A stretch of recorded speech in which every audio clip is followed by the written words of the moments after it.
we might get started this afternoon. So good afternoon, everyone in Australia, and good morning to everybody joining us from Uganda. It's so beautiful to see everybody here this afternoon or this morning. And thank you for your time and for joining us. I hope everyone's doing okay in lockdown. For those who are in lockdown, it's not an easy time for everybody around the world, both in Australia and Uganda. So I hope today can bring a bit of a smile to your face, and giving you a bit of an update on what's been happening in Uganda can bring a bit of joy and a bit of inspiration, I hope, because the team in Uganda are forever inspiring us with their incredible work. So I just wanted to say, can everybody in the School for Life Global team give us a bit of a wave today? We've got lots of people joining us from Australia and Uganda. So this is the team, and it's so nice to have everybody here. So thank you. Just before we get started today, I thought I'd just jump in and do a little bit of housekeeping. So just asking everybody to please, if you can, keep your microphones on mute. You also have the option to turn on or off your video, but of course we would love to see your smiling faces, so please feel free to leave your video on. We are recording today's session, so for those that aren't able to attend, we'll be able to circulate this. And in the top right of your screen, you can change to speaker view. So if you prefer not to see the gallery of everybody's images, you can click on speaker, which will highlight the person that's speaking. There's also a Q&A box at the bottom of your screen. So we'd encourage you to send through your questions. If you've got any questions for the team, any comments, or anything that you'd like to say, any feedback that you'd like to give us, please feel free to enter it into the Q&A box. So it gives me really great pleasure this afternoon to introduce you to our amazing country director, Charlotte. And she's going to give you a bit of an update on what's been happening on the ground in Uganda over the last couple of months. So over to you this afternoon, Charlotte.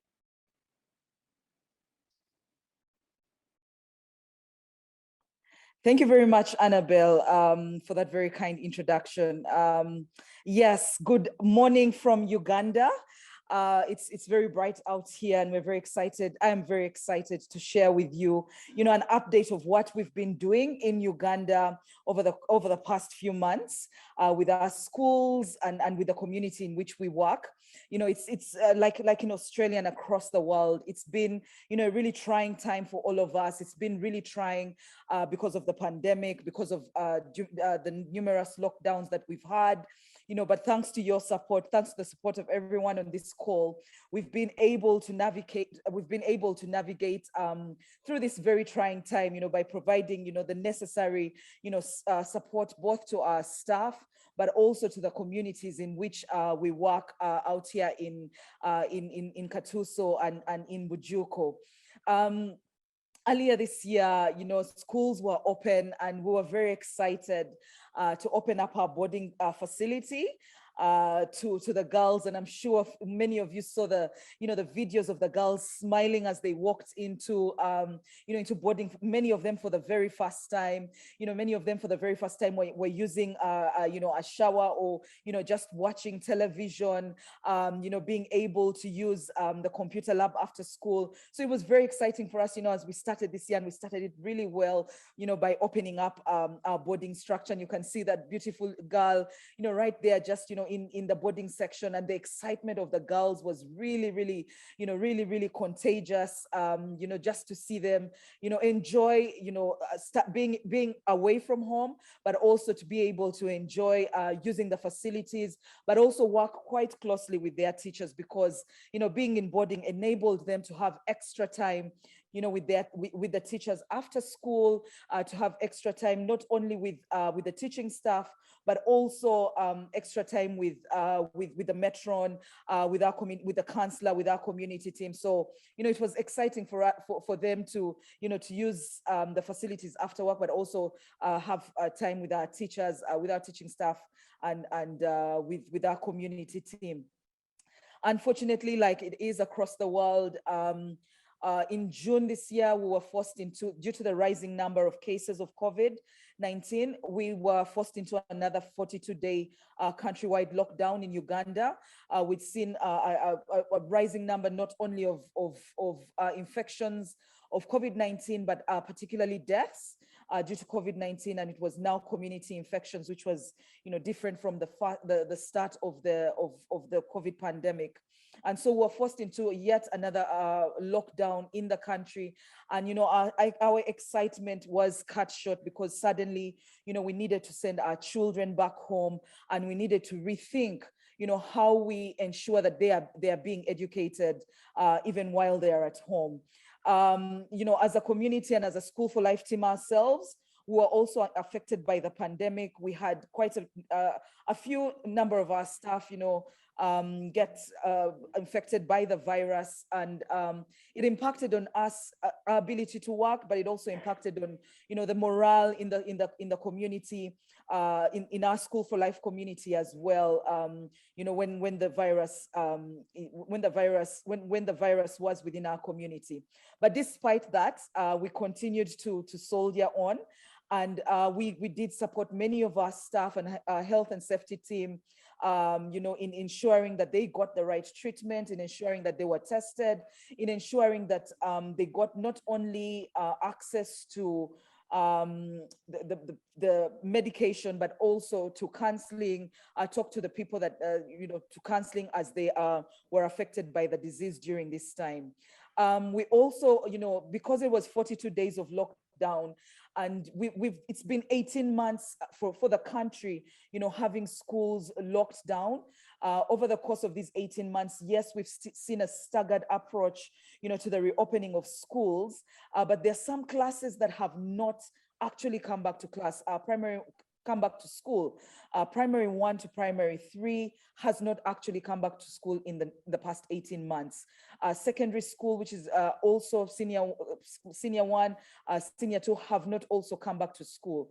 And, as a team, we had to sit down and, take stock of what has happened in the past, and try to re-strategize around how we can ensure that the gains we've made for our learners in education are not lost as they are at home. And we sat together as a team with the education team, and we had, sessions to discuss, how we can pivot education for our learners during this time, and discuss, what interesting ways we can get them to continue learning during this time. And so during the lockdown, we were excited to try out, Google classes in a rural setting. It was a very exciting thing for us because, I mean, we're in a rural area. The odds are stacked against us, but I'm extremely proud I'm extremely proud of both the team and also the community that, they embraced Google classes, and they were enjoying it. And you will hear more about that from our Director of Education.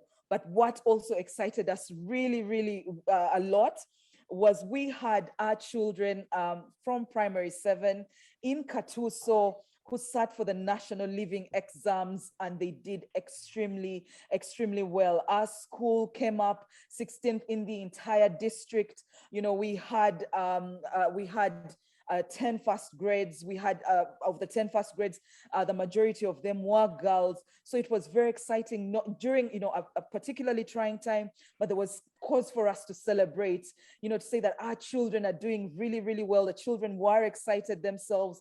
The community was excited for how well, they performed, and they can't wait to come into our secondary when the government chooses to open up the schools, hopefully before the end of this month or later this month, or later this year. Like I said, we'll be hearing more about, the amazing work we are doing in education from our Director of Education, Julius, in a few minutes. He'll be speaking in a few minutes. But we also know that, we're a community-based organization. We work with our communities, and we ensure that, our communities are as close to us as possible. And so even during this time, we reached out to our students, and provided guidance and counseling for our students. We noted that, it's been 18 months of being at home, and, feedback from our community department, and you'll be hearing from Janepher later on as well, was that, the children are just tired of being at home. And, our community department was very key in ensuring, that our children stay, one, interested in education, but also to stay away from the issues that will surround them within the community. And so there were lots of counseling and guidance sessions, that were given to both our girls and our boys in the community. The community team also worked closely with with the community to ensure, that they were updated on the COVID-19 pandemic, but they were also aware of how to follow SOPs and to make sure that, even in the community, our children live there, and we need to know that they know what COVID-19 looks like and how they can follow those SOPs. In health, our clinics all through this time remained open, both to the community, to our teachers, and to our staff, to ensure that, we continue to provide healthcare during these 42 days, during the 42 days of lockdown, despite what was happening around us. We're also, over the past 2 months, the government has been the government has supported the vaccination, particularly of teachers. And we're very proud to say that, up to 90% of our staff, particularly in the secondary schools, have been vaccinated, have got their first vaccine as of now. And so as schools reopen, at least we will be aware that, our teachers and us, not only teachers, but also the support staff within our schools are protected against the vaccine, because we want them to come, to come into work, when they themselves are protected from COVID-19. We also continued when we were hit by the pandemic. We prioritized prioritized giving our staff, nutritious foods to boost their immunity, as to ensure that the pandemic does not affect all the staff, only those who already had it, and it doesn't spread wide. So we did follow SOPs, but we also ensured that, we provided nutritious meals for both all our staff, that's non-teaching and teaching staff, during that time. We also, as you're aware, were able to start the construction of our boarding facility, our boys' boarding facility, and as you can see, this is the stage we are at with the boys' boarding facility. We are full steam ahead. We are hoping to finalize the construction of this building by the end of December. So that's come 2022. We are ready to welcome the boys the way we welcome the girls. We are also ready to welcome the boys into the boarding. Earlier we had Stephen talk about, the benefits of boarding for himself. And so would be very excited for Stephen and all the other boys, just to join the boarding facility. This week, the interior block surfaces are being rendered, windows and doors, are being installed, and our pit latrines are being dug. And our construction, remains on track. And even with our construction during the lockdown, we were able to in order to continue construction, the construction team was housed within the school. They followed SOPs and were able to, to keep them safe as well as not only keeping them safe, but also ensuring that the construction goes on as well. We've also continued to provide, professional development training. We made sure we make use of this time for our staff and for our teachers. And so we continue to provide professional development training for our teachers and also for our management staff. We provided training in first aid, in ICT, computer literacy skills, business skills with partners, and some in-house training on how to teach better. We wanted to make the best use of the time when, our children are not in school, so that when they come back to school, when schools reopen, our staff and our team are just, they are ready to take on any challenge that, that is thrown at us, as a community.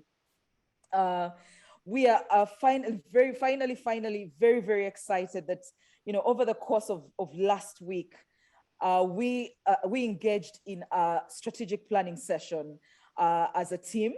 And over the week, we were able to look at, what our vision, to look at our vision and our mission, but very excitingly to look at what the next 3 years of School for Life in Uganda will actually look like.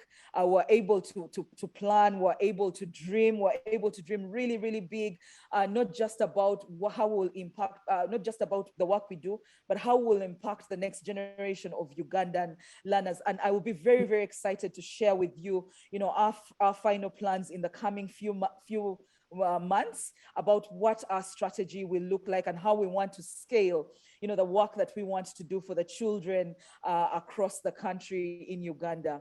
As I conclude, I just want to say, we as a team at School for Life, here in Uganda, are very, very grateful to all of you who support us, who support our work in country. The photos you've seen, a few that I've rushed through, because of your generous support, that you're seeing that lives are changing here on ground, not just for the children who come into our schools, but even for the communities that we serve around them. And as Julius talks, I'm sure he will let you know that right now, because of the work that we are doing and the amazing schools that we have and you've supported, we have a long list of people that are lining up to just come into our schools and would like to be a part of the stories that we are writing at Katuso Primary School, Mbazi Primary School, and Mbazi High School. Thank you very much. I'd like to hand it back to you, Annabelle. Thank you very much for listening to me. Thank you. Thank you so much, Charlotte. It's incredible, as always, to see your passion. And I'm always in awe of our team's resilience and just determination to keep on going and to continue to pivot in what is a very uncertain time. So congratulations on all the hard work. And yeah, always really proud of you from Australia. So as we have mentioned, we've obviously adapted our education model during this time to keep our kids engaged in learning, both by sending take-home learning packages, but also introducing Google Classroom to keep people learning during the lockdown. But I thought it might be nice for you to see a few of our girl boarders and get a little video update from what they've been up to on the ground. There's a young woman in this video also called Susan, who you're going to meet in a few moments as well. Thanks so much.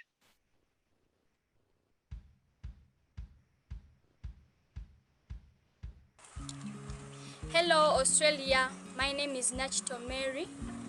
I'm in senior 3 at School for Life. Meet my parents. This is my dad and this is my mom. We are not able to learn from school, but I'm glad that my teacher sent me holiday work to see that I continue with my studies. Hello Australia, my name is Susan. I'm in senior 3 at School for Life. Welcome to my home. This is our house. He's my brother. These are my nephews. I take care of them while my mother is at work. This is my father. When my mother is going to work, I remain with my father at home to help nieces and nephews and also to work in the shop. This is our retail shop. I help my mother. And I also do my homework from here. Bye. Hello Australia, my name is Christine. I'm in senior 3 at School for Life. Although we are in a corona season, I'm happy that our teachers deliver us with holiday packages that keeps us busy while we are doing it. So I take this opportunity to thank them. Thank you very much. I'm happy that I'm learning from home using home learning packages. When I'm not studying, I'll help my parents with home chores such as fetching water, cooking food. Stay safe. Thank you. Hello Australia, welcome to my home. My name is Claire and this is our house. That one is our garden and this is our kitchen. At this moment, we can't go to school because of COVID-19 and the lockdown, but I'm so lucky that my brother has a smartphone which can access internet on Google Classroom, and my teacher sent me assignments. That is a simple way of learning, Every day after doing my house chores and taking care of my nephew, I set off for 2 hours and do my assignment. After doing it, I take breaks and send it back to my teachers. Hey house area, welcome to our home. This is our house. Here to meet my sisters, Namori and Doreen. This is our garden.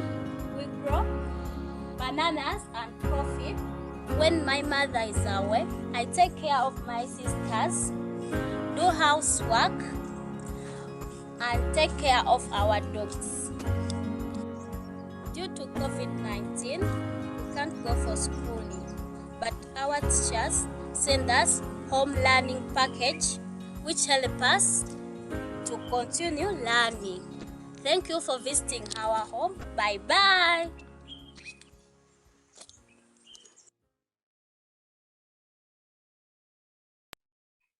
So lovely to hear from some of the young ladies on how they're coping through COVID. And I'm now very excited to introduce you to Julius, our Director of Education. Julius joined us just under a year ago and has been navigating some very uncharted waters in an incredible way, keeping all of the teachers on their toes. And it's with my great pleasure that I introduce him to talk a bit more about what's been happening in education recently. Thanks so much, Julius. Thank you so much. Thank you so much, Annabelle. Good morning from Uganda. Good afternoon in Australia. I am happy to be here and want to thank Annabelle for arranging this discussion and sharing of what happened. Just like Charlotte has shared, when the lockdown came into Uganda, we were a bit concerned about what was going to be the future of our children. We were very much concerned about how learning would take place during that time. And of course, given the situation in rural areas, when some of these circumstances happen, there are quite a lot of challenges that children face during this time.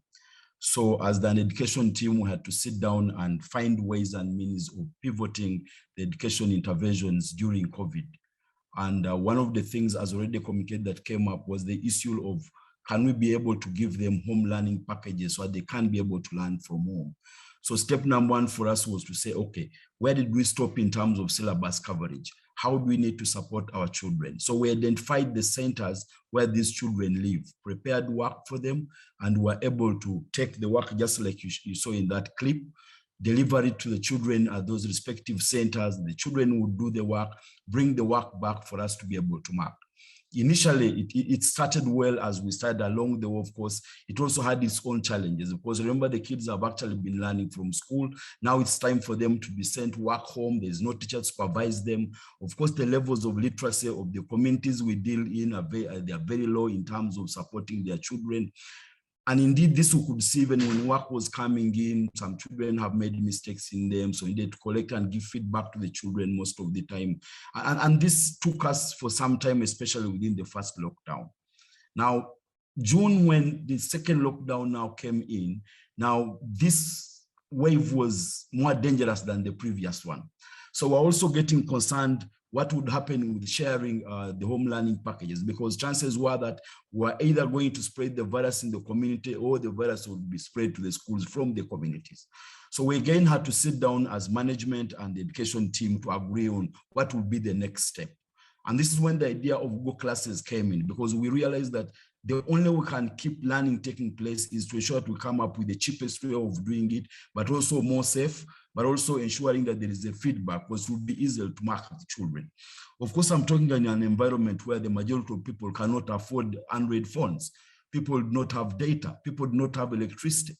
And of course, the understanding and the usage of Google Classes was also very difficult. They have never used it. So for us, whereas it could have been a challenge in the first instance, it also became an opportunity for us to find ways and means of going around it and ensuring that we think outside the box. How do we support them? So we went out in the first instance to establish actually how many of our parents could have Android phones. So we're able to establish how many there were. But amazingly, you'll find that even those who claimed they had them, the model that they had, the version that they had, could not actually use Google Classes. The other thing we also realized that some of them would have phones, there would be relatives, there would be neighbors, there would be uncles. So at the time when the child actually needed to use the phone, they were actually not there. Nevertheless, we went ahead and ensured that we continue to ensure that the few who had phones can share with the neighbors. They can talk to their neighbors, they can talk to their uncles, allow them time to be able to see when they can be able to use the phones. It now came to training, because the parents, of course, did not even know how to use the phones in terms of the application of Google Classes. So we had to go ahead and do the training of the parents. We developed videos, we exchanged with the parents to show them how the Google Classes can be applied. It also came to training the teachers themselves, because of course, even the teachers, much as we have gone to school, when it comes to technology in Uganda, it's a little different problem. What happens in Europe, the people's expertise and knowledge of ICT is a little limited. So we went ahead and also ensured that we trained the teachers.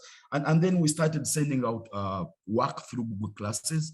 I must report that in the first month of the piloting of the project, we had a very amazing statistics.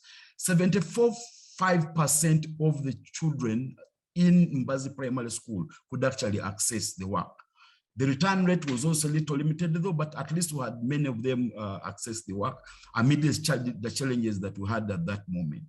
But again, we realized that given the numbers, we have those parents who actually could not at all afford, let alone using them, but they couldn't have them. So again, we had to go back and say, okay, what about these other children? For us, it's a policy. We can't leave, and every child should be brought into learning. So we didn't want to leave any child behind. So we had now to have a dual model and use both of them and ensure that Google Classes are being used, children can access through the phones, but also these who cannot access phones can actually be taken care of. So we went ahead and continued to share the holiday packages to the children and receive them on weekly basis. And that also worked to ensure that actually every child is on board and they can be able to participate in learning despite what is happening. I must say that the introduction of Google Classes was, despite its challenges, was very amazing in terms of achievement. One, we discovered that actually we ensuring the learning is actually taking place, the children are engaged, the syllabus is covered on time. And I must say that the last month when I did research to find out the coverage of the syllabus, I discovered the majority of the syllabus coverage had actually been done in our schools through Google Classes and exchanging the holiday packages. But also the other thing I realized was introduction of ICT. Not only in our schools, but even in the homes themselves. Parents confessed how for the first time they were able to use their phones to do things they had not done before. They could now do WhatsApp groups. They initially did not know that WhatsApp groups actually exist. So in forming WhatsApp groups as modes of communication between our schools and the parents, now parents in our communities can actually have WhatsApp groups even amongst themselves, which for us was very, very amazing. But also to our own children, because where the world seems to be going and having learned from the COVID experience, we discovered that that's the way to go. And I'm happy to say that even in amongst teachers themselves, when we were asked as to whether when schools open, we'll continue Google Classes, the answer is yes. Teachers actually say instead of having to give homework to the children using papers, they had better continue the Google Classes so that the practice continues. So I must say that it was a very successful venture for us, and it was able to ensure that learning continues to take place. And even when we look at our teachers themselves and the use of Google Classes and ICT, it has actually increased. I must say that we even discovered in the course of sharing the work with the parents in the communities, we even had children within the community who are not necessarily our own children accessing learning during that process. So it was not only our own children, but even the neighborhood children were actually learning, taking advantage of what was happening. So I must say that Google Classes were a very successful venture and we'll continue with it, but also introducing the blended approach, ensuring that Google Classes are taking place, but also we are able to continue sharing the home learning packages, because it was important for us to ensure that no child is actually left behind. But also in the course of doing this, we noticed during our assessment that some of the children were not picking very fast because the program does not allow interaction between the teacher and the child.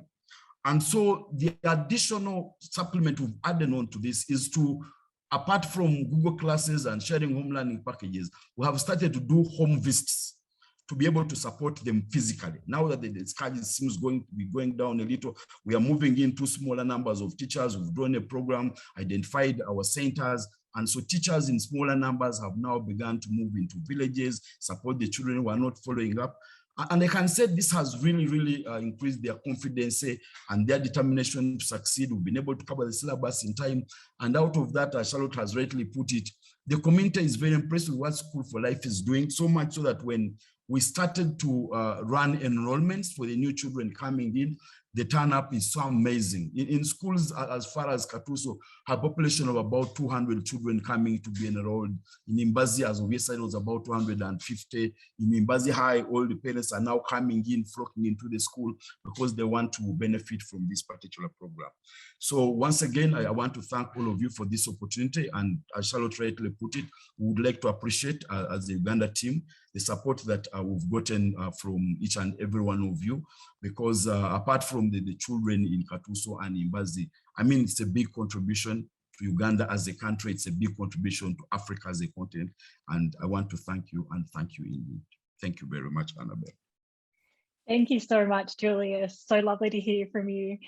I'm really excited this afternoon to try our very best to do a live cross also over to Katuso village, where Janepher is joining us with our beautiful Susan, who you saw in our video just a little bit earlier, to do her CNN live cross into the field. So here we go. Welcome, Janepher and Susan. Let's hope that this works for us and technology holds up.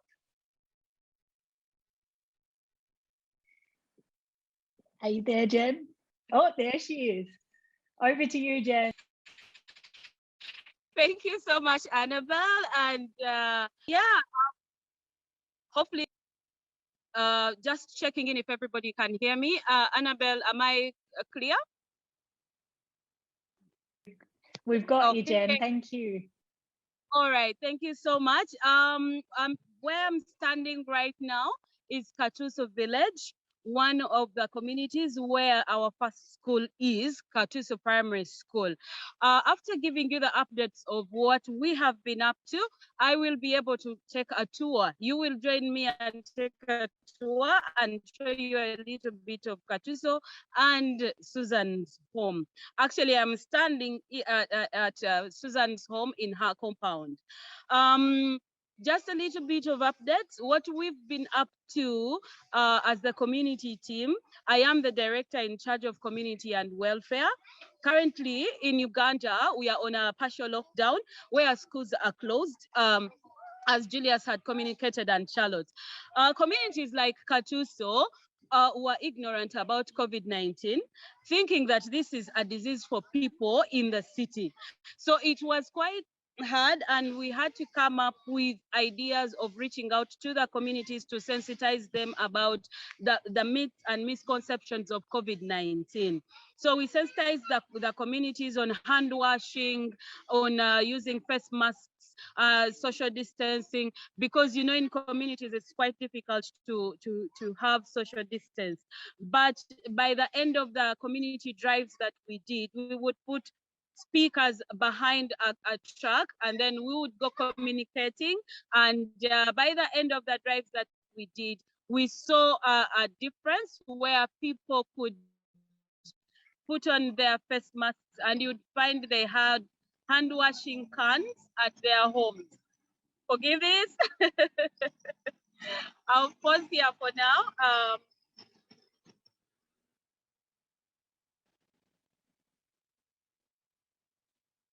Yeah, sorry for the pausing because the noise was quite a lot. Also, when we look at the impact, we managed to reach out to at least 22 villages, whereby the biggest village is estimated at the population of 10,000 people, and the smallest is at 2,000 people.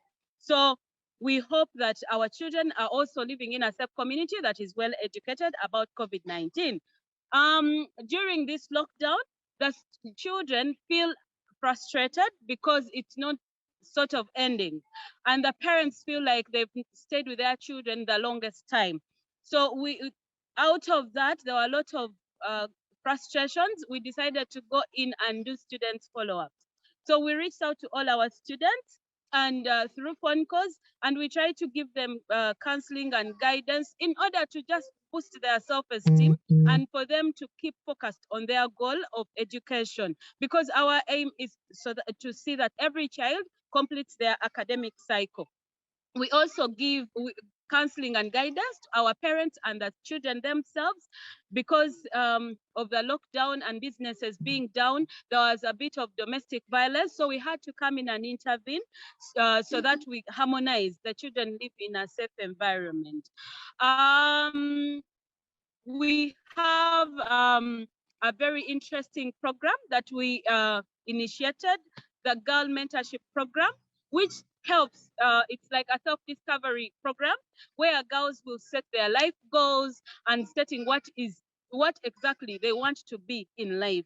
And then also they need to know their purpose, letting go of the past. Yes, it is COVID and things have happened. So they just need to know that and how they will achieve their set goals. We also give them the basic financial literacy and management skills so that they can be able to be self-reliant and sustain themselves and be independent individuals, not looking at handouts or anything that will come from someone. They're also learning about decision making. And yes, girls like Susan, whom you're going to meet like in a minute, are benefiting from these programs. And we are glad that at least they are focused onto education and they can't wait for their schools to open.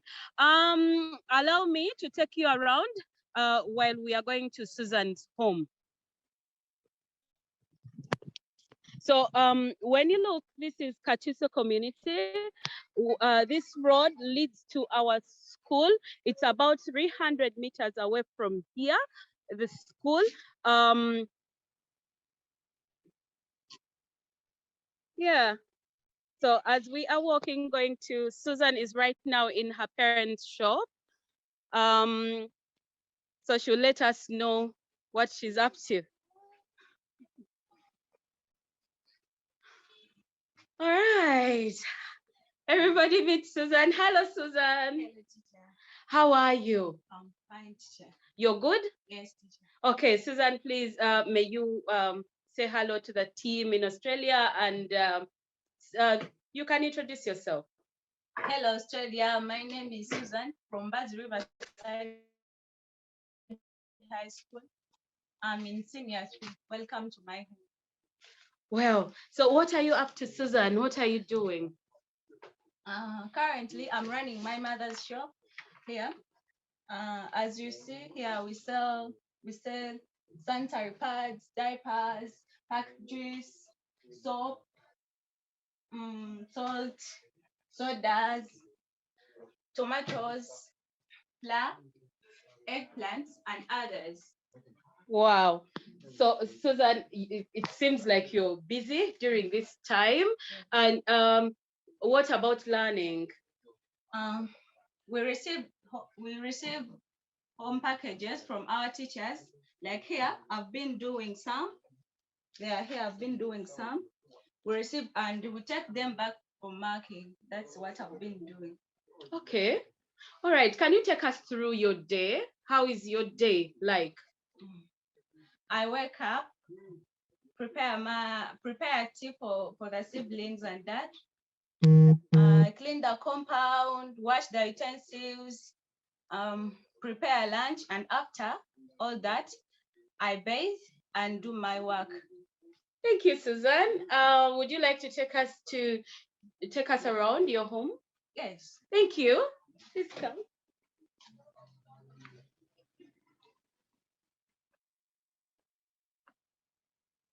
Let's first meet my father. He's from the garden. This is Susan's dad. And my uncle. Hello.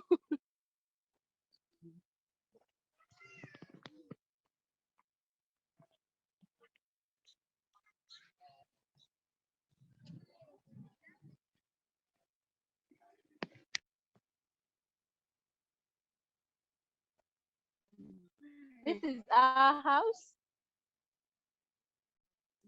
These ones are my nieces and nephews.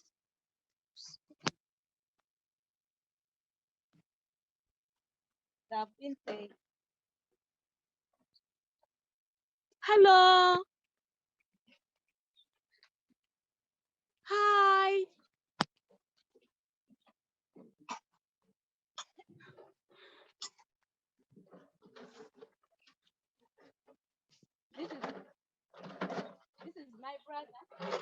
Hello. Hi. They are cleaning the utensils. This is our kitchen. We are trying to prepare porridge. So this is Susan's kitchen. They are preparing cereal.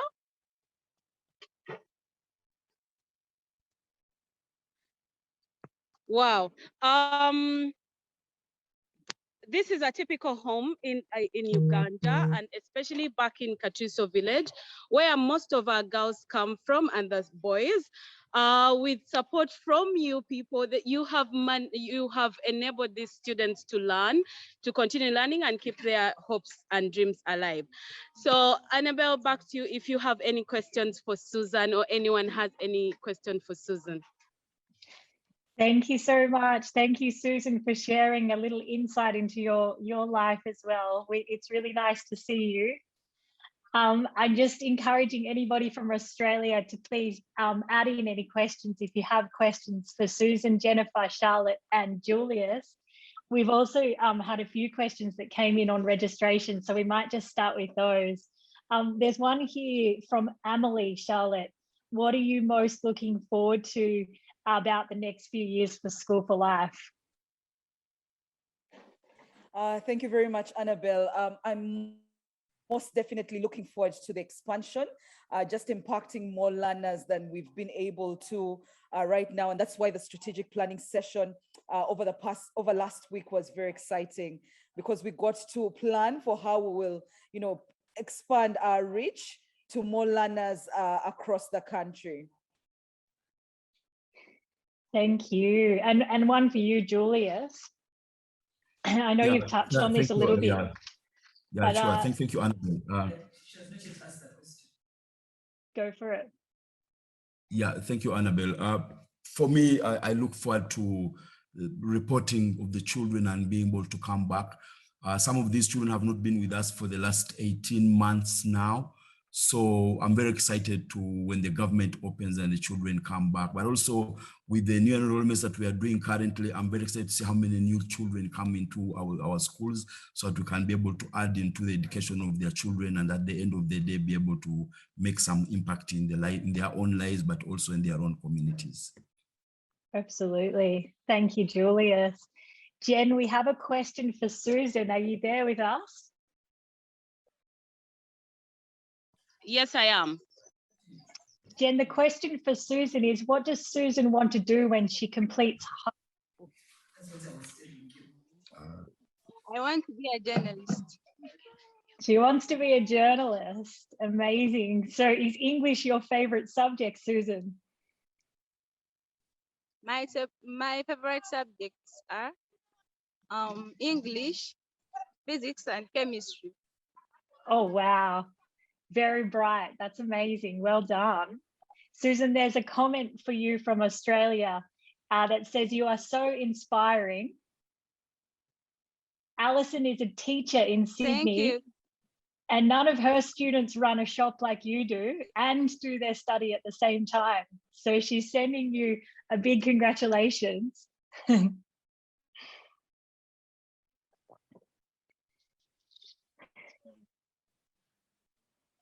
We have another question for Julius. Julius, what is the biggest logistical problem you face at the moment in teaching your students?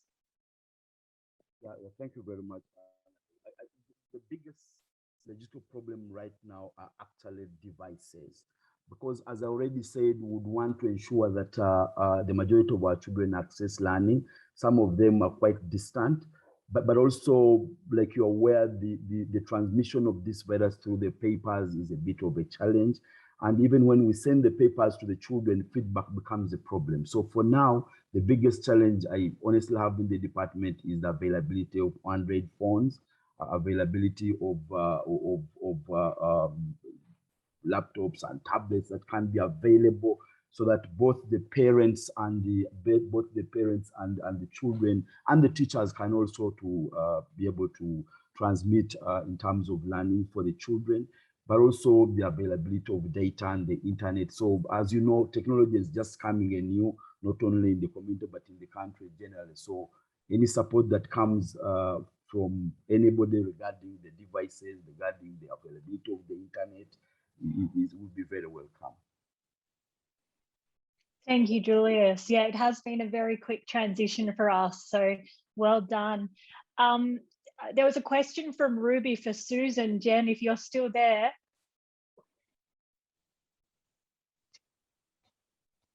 Yeah. Susan, where is your mum? My mother is at work. She's at work, sure. Yeah. No problem. And another one for you, Janepher. Janepher, are you able to visit the homes in the villages every day? Not every day, but yes, I can visit the homes. Yes, sure. And are the little ones, for the early childhood development pre-primary students, are they able to do some home learning as well? Yes, they do, because they are sent by their teachers and they receive. So we encourage the parents on how to handle their children, and they support them. The mothers support their little babies. Sure. Thank you. Maybe a question for you, Charlotte, or Julius, actually, either Charlotte or Julius. Melissa has asked, does Uganda have a vaccination plan for the students? Not as of now. You know, one of the things I've been talking about was to vaccinate children with Pfizer as a vaccine, but the availability is also very limited in Uganda at the moment. So what's happening is that the government has largely focused on the vaccination of the teachers. Right now, as I speak, that's basically their focus. And what they're looking forward to is if they can have at least the majority of the teachers vaccinated across schools in Uganda, then they will be able to open schools in a staggered manner.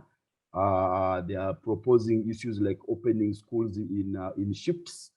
For example, have children studying in the morning, one group, another studying in the afternoon, another group studying on Monday, Tuesday, Wednesday, another studying Thursday, Friday, Saturday. So as of now, no, not for children as yet, because they don't have the vaccine. In any case, even Pfizer was to come in, if you look at it, it can vaccinate from children 12 years up to 18, I mean above.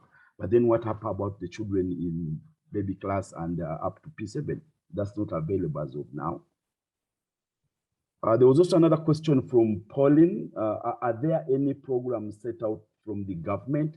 There are programs from the government, but you know, they are very scanty. It's very difficult to reach out. For example, the government has attempted to have, again, home packages, for example, being delivered in rural areas, but you know, the availability of those home packages, first of all, they are very limited, but also the way they circulate them is not as organized. They have also attempted to do some radio programs, children learning using radios, but you know, if you look at what happens in Uganda in some of the areas we work in, I mean, there are more radios than the listeners themselves. So you'll find there are too many radio stations. So it's very difficult maybe in which radio point to listen to. And that has also made it very difficult. And that's why for us at School for Life, we said they take it on and say, look, we can't have our children left out. Using of television, they have also attempted to do some television lessons. But that is also very complicated, especially in the areas where we live. Not many have the electricity, not many of them have the televisions themselves. And so, yes, there are programs from the government, but they are very scant and very, very few children accessing that learning. Thank you so much, Julius. Jen, we have another question for Susan. Yeah. Hi, Susan. This one's from Jezabella, your friend in Australia. What is the thing you're most grateful for from School for Life, Susan? Most grateful because I'm still in school and I know through education I'll achieve my dream. Oh, that's beautiful. Thank you. And what else are you interested in? Maybe you could tell us about something that you love outside of doing your schoolwork. Do you like a sport or music? I like so much music at school and sports, because we have those sports activities at school. Yeah. Thank you, Susan. There's a couple of questions that have come in, which I can tell. Nadia has asked, do you like to dance, Susan? Yes, I do. We thought you might. There's a couple of questions that have come in regarding the borders. So Peter, the borders aren't actually at school at the moment. We had about 143 girl boarders who'd moved into our new boarding facility when it opened in February this year. And unfortunately, due to the COVID lockdown, all of the schools are closed. So we don't actually have the boarders in there at the moment, but we will once the schools resume, and hopefully also have the boys boarding facility complete in time for the learners to also come back. And a question regarding the women's sewing. They've been making school uniforms and finishing off that project. We've also got another exciting project in the pipeline. It's a skilling project. So with our primary 7 students, rather than them having a big hiatus between finishing their primary 7 and then going on to high school, we've decided to pair them up with tailors and teach the primary 7 students how to make reusable sanitary items. Our aim is to make 2,000 reusable sanitary pad kits, which will then be distributed to needy girls between the sort of 12 and 18-year-old age bracket throughout our communities. So this gives the girls, obviously, the sanitation items that they require, but it also teaches our P7 students, both boys and girls, how to use sewing machines and how to make a product that can also be something that perhaps they could market and sell in the future as well, and keeps them busy during this downtime now that they've finished their primary 7 exams. Ladies and gentlemen, thank you so much for joining us today. It's just been such a beautiful pleasure to have everybody here and just to see everybody's smiling faces and to connect with the School for Life family all over Australia and Uganda. So thank you for being here. I hope you feel as inspired as I do. I'm always so energized when I hear from our incredible team. They do so much and we're so proud, and it wouldn't be possible without your support. So thank you to each and every one of you for getting behind School for Life and standing with us and believing in our vision. I'd also like to just give you a quick reminder, if you haven't received it or you haven't had a chance to get around to it, we've sent out a donor supporter survey. We would love to get your feedback. So please feel free to get involved in that donor survey if you can spare us 10 minutes. We love to hear how we can engage with you and how our communications are doing, and any feedback that you might have to make your donor experience even better. I hope that you all stay safe and well during this time. It's been so lovely to have everybody here, and I hope that you would enjoy this afternoon session.